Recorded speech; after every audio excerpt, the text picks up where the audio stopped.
riots on the streets across America. A new poll from Insider Advantage shows around 59% of Americans approve of President Trump sending the National Guard troops to quell anti-ICE riots in LA. This, of course, is compared to 39% who disagree. Violence, mass chaos has overtaken the city of Los Angeles since last week amid federal immigration raids. Some protesters are even throwing cinder blocks, water bottles, and more at law enforcement officers. I just want to know how this is peaceful protesting. A lot of Americans want to know as well. There have been many burned cars, police cruisers during the riots. Trump has deployed more than 4,000 National Guard troops and around 700 Marines as well to help keep the peace in check. Many Democrats criticizing Trump's move, including California Governor Gavin Newsom, of course, and LA Mayor Karen Bass, calling it an escalation tactic. Joining us now to discuss the riots in LA, Republican California gubernatorial candidate Steve Hilton. Steve, welcome to the show. Steve, I want to get to the riots, but regarding your eye on the governor's mansion, I know it's pressing in our viewers' minds that we all know California is, let's see, A, corrupt, B, Democrat supermajority, and 3, they steal elections. So what is your plan to overcome these arduous hurdles in an effort to win first the primary, of course, and then the general? Well, Gina, you're completely right. I mean, it's a disaster here. 15 years of Democrat one-party rule and everything is failing, including the way that they run elections. But look, there's a simple point, which is that Donald Trump did better in California excuse me, than any Republican presidential candidate in a generation. And here's the basic numbers. In a midterm election, you have a lower turnout than in a presidential year. But if we can get the Trump voters who voted for President Trump last year to vote for me next year for governor, then I will win with hundreds of thousands of votes to spare.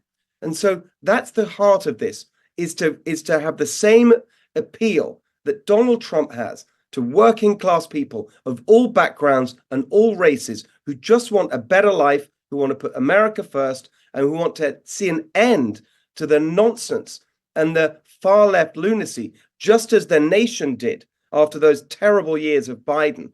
We've got to do the same here in California after these disastrous years of Newsom and the Democrats. So it's not going to be easy to win, but I've got a path forward, and I'm very excited to be doing it right now. It is exciting, Steve. And I want to get your thoughts on your initial reaction to the news of President Trump deploying National Guard troops and Marines to quell the situation. Do you think there could be more of these if the riots don't stop? And your reaction also to Gavin Newsom saying now he wants the authority of the National Guard back under his control when he did nothing to begin with.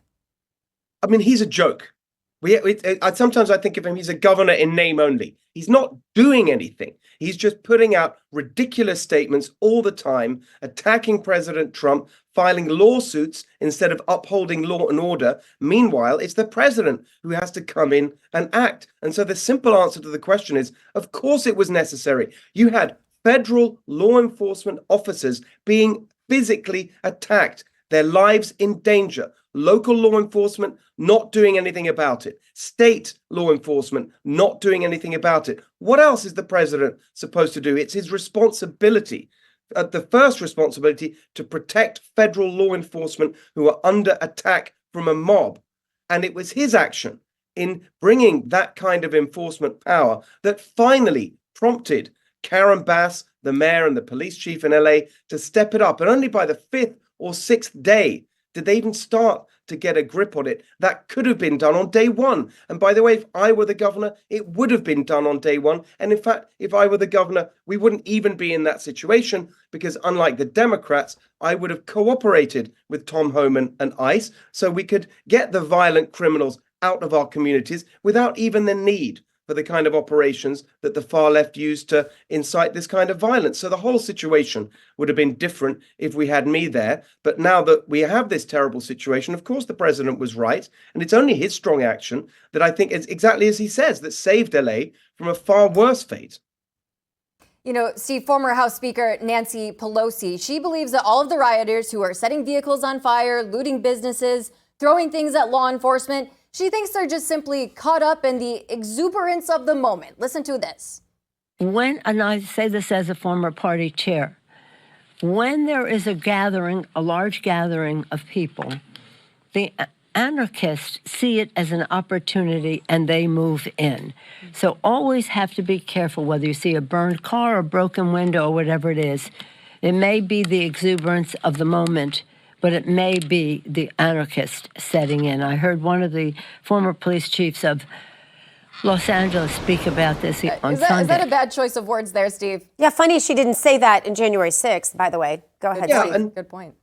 and the thing is that, how out of touch and clueless you can be. They are always making excuses for the criminals. I mean, this is a pattern, not just in relation to these riots. I mean, this is the Democrat mentality on every aspect of crime. And by the way, it's not even unusual. I mean, just a couple of weekends ago in LA, we saw exactly the same kinds of scenes playing out, not on the same scale, but you saw it was a warehouse party on a roof, illegal, got out of control. You had a mob of hundreds marauding around a neighborhood, smashing up businesses, vandalizing everything in sight, setting cars on fire. They commandeered a police car, covered it in graffiti, jumping up and down at it.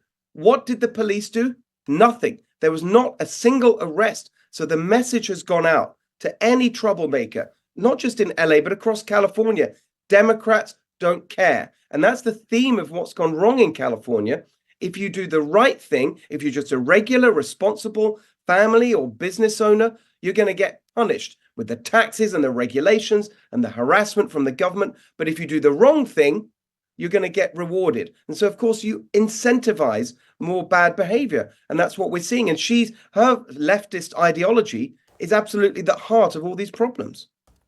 On Saturday, Steve, we're going to see a huge show of our military's might in Washington, D.C. Are you looking forward to this massive event? And what do you make of the threats of massive protests? Well, we'll see how massive they really are. Often they turn into the same kind of slightly pathetic, a few kind of people holding a few banners. We'll see. And of course, no one wants to see violence of any kind. And of course, it's the right of anyone to protest if they want. But isn't it time that we were proud of our nation and showed it, and proud of our military, and did that in a way that brings most of the country together? Because the vast majority supports our forces, our flag, it's Flag Day, and appreciates the president leading us in showing that kind of appreciation. So I think it's going to be a great day, whatever these protesters do.